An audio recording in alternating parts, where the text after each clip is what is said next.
परवा एका आईनं असं पत्र लिहिलं की sir really thank you so much, कारण दुसऱ्या महिन्यात असतानाच मी तुमची कार्यशाळा केली आणि ही कार्यशाळा ऐकल्यानंतर मला वाटलं की काय नाही करता येईल आपल्याला, एवढं काय अवघड आहे, सरांनी तर आता माहिती दिलेलीच आहे, आपण करू.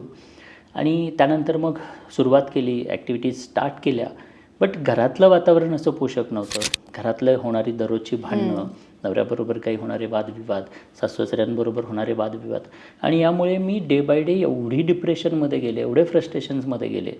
4था महिना लागला आणि मला खूप असह्य झालं की खरंच मी माझ्या बाळासाठी काही करत नाही. कारण त्या दुसऱ्या महिन्यापासून 4थ्या महिन्यापर्यंत मी तो वेळ वाया घालवला. आणि तिनं पत्रात लिहिलं की सर मी तेव्हाच डिसिजन घ्यायला पाहिजे होता. मी आज जॉईन होऊन 1 महिना झालं. 1 महिन्यानंतर त्याने ते लेटर लिहिलेलं होतं की 1 महिना झालं मी जॉईन होऊन आणि खरंच मला आज असं वाटतं की मी त्यावेळेला एफ-डी मोडून जरी मी काही तुमच्या फीज भरून जॉईन झालो असतो तर बरं झालं असतं. म्हणजे हा एवढा सुंदर त्यांचा अभिप्राय आहे.